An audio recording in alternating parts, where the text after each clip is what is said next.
აი ეს არის ფუტბოლები ხო? ეს ზოგი გასული არის. ალბათ ერთი ყურღლების გადაიღეთ.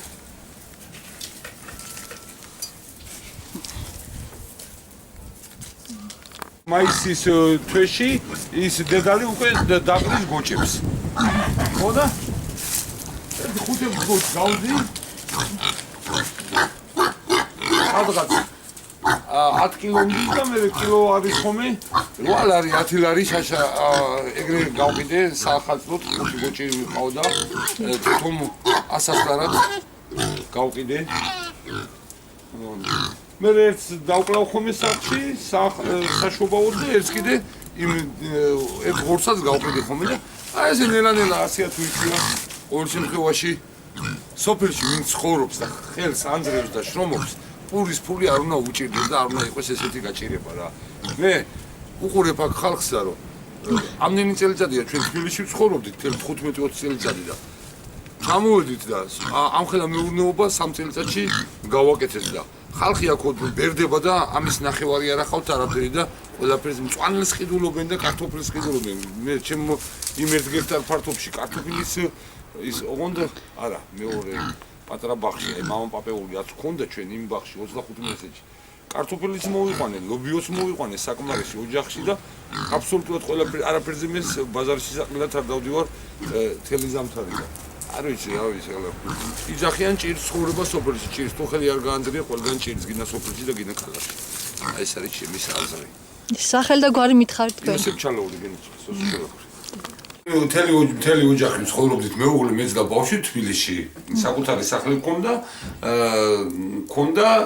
კარგად აწყობილი რაღაც პატარა ბიზნესები და გვინდოდა ამ ბიზნესის გაფართოება ჩავდეთ ბანკში ბინა და დავიწყეთ და მე დაემთხვა ეს 2008 წლის ომი კრიზისი ფინანსური და ნუ ის ბინა დავკარგეთ ჩამოვედით შემდეგ აქ სოფელში, ჩემი სოფელი არის ეს სოფელი, აქ გავიზარდე, დავიბადე, ბავშვობიდან ინსტიტუტი დავამთავრე, თორე სასოფლო-სამეურნეო ინსტიტუტი მაგ დამთავრებული ბრიგადირობიდან დავიწყე მუშაობა ამ სოფელში და უბნის უფროსი და მე ვიყავი რაიონის მთავარი აგრონომი და მე რო დაიშალა ეს ყველაფერი და განაწილი და მიწები წავედით. მაშინ აქ რაც კანონით მეკუთვნოდა 1 გექტარი, ის მიწა დავითოვე და იმ მიწას ვამუშავებდი ხომ ეს ორკარად დავდიოდი აქეთ. მაგრამ მე შემოსავალი რახან თბილისში უფრო უკეთესი მქონდა, თითქმის მინებებული მქონდა ამ მიწაზე თავი სათიბად ვიყენებდნენ ხოლმე ჩემი ბიძაშვილებს ვათებინებდი ხოლმე იმიზე. 2011 წელს ჩამოვიდით სოფელში. და იმ წელიწადს კიდევ ვერაფერი ვერ მოვიყვანე, იმიტომ რომ სასწაულად აი უკაპიკოდ ჩამოვიდით სოფელში და მე დამემთხვა ეს ისა, ხო, რა ქვიან 2012 წლის შემდეგ 2013 წლის გაზაფხულზე ეს სოფლის პროგრამა შეგვემთხვა. მოუხანი 60 წლის ყამირი, ჯერ იქ იყო ბაღი, რა თქმა უნდა ბაღი არ იხნებოდა და მე რო ამოყარე ეს ბაღი და 3 წლის განმავლობაში მარტო სათიბად ვიხმარობდით, მოუხარით ამ პროგრამით ეს ბაღი. ამ მოხნის ბარაც კიდე მოხვა გექტარზე 300 ლარიანი ვაუჩერი იმისი შხამქიმიკატებისა. ვიყიდე გერბიციდი ვიყიდე სიმინდის თესლი და სასუქი ამონი გვარჯილა აზოტოვანი სასუქი და ერთადერთი რაშიც ფული წამივიდა ეს იყო დათესვა, კულტივაცია, თესვაში 70 ლარი მივეცი, კულტივაციაში მივეცი 30 ლარი, 100 ლარი და 4 ჯერ მოურწყე, მაგას რა თქმა უნდა ხო არ ჩავთვლი, 4 ჯერ მოურწყე და მოტეხვაში სიმინდისა 10 ქალი დავიქირავე, 2 დღე ვამუშავე, 300 ლარი იმაში მივეცი. საერთოდ, კაროჩი, 8 ტონა სიმინდის მოყვანა დამიჯდა 400 ლარი. მოკლედ რო ვთქვათ. 400 ლარი და. აგერა ფაქტი არის, აი წამოგბრძანდით, ძროხაც შევიძინე, იმ ძროხამ მოიგო ხმოცა ყავს, ღორები მყავს, 100 ფთა კათა მიყავს, კურდღლები მყავს და სიმინდი კიდევ მაქვს, რომ მომავალი წლის შემოდგომამდე იმდენი მაქვს, რომ მომავალი წლის შემოდგომამდე ისა გვეყოფა და აგერად გადაიგეთ, აი ყოველდღიურად აი ამ იმით ქათმებისგან, აი ამ ეს კვერცხებს ვიღებთ, მოდიან ისინი რა ქვიან ვაჭრები ვიღაც ქალები მოდიან და 30 თეთრად მიაქვთ ყოველდღიურად 50 კვერცხი 40 კვერცხი რავი რამდენსაც აუკრიფავთ ეგეც ოჯახური შემოსავალია ყავს ღორები დედამამალი დაყრის ის ღორი გასულ წელს საახალწლოდ 6 გოჭი გავყიდე იქიდანაც შემოსავალი ასე იყო თუ ისე იყო ის პროგრამა რაღაცნაირად ამომწია და დამეხმარა და ადამიანი თუ ზარმაცი არ არის და ადამიანს თუ შრომა უნდა ბევრმა ის ვაუჩერები გაყიდა ნახევარ ფასად და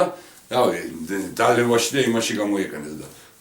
უბრალოდ სულაც რო არ აქვს ადამიანს კაპიკი და აი ესე ხელით გადაეპნია სიმინდი და გაეთოხნა და ის გვარჯილა მიეცა რაღაცა მოსავალს მაინც მოიყვანდა სიმინდი იქნებოდა ის ლობიო იქნებოდა თუ რაღაცა იქნებოდა და ასე იყო თუ ისე იყო ოჯახს წაადგებოდა აგრეთ ჩემო მეზობლებმა ვიცი რომ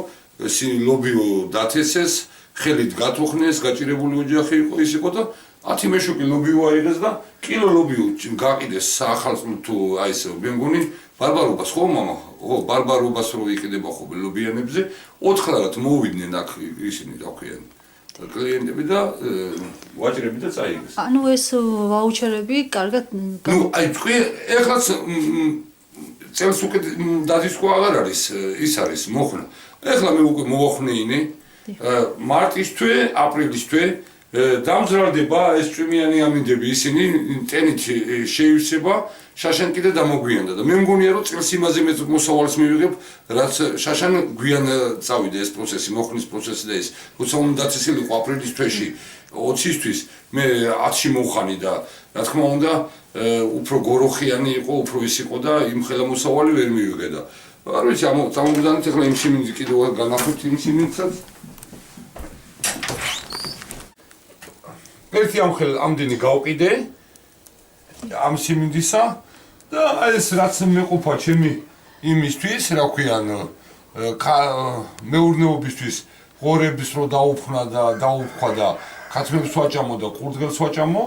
ეს დავიტოვე რომ რაც შემოდგომამდე მეყოფა ეს მქონდა აი აქამდე ესე და აი ბოლომდე სავსე იყო სულ ლოვიგი მოსავალი სადღაც 7 ტონაზე მეტი იქნებოდა 8 ტონამდე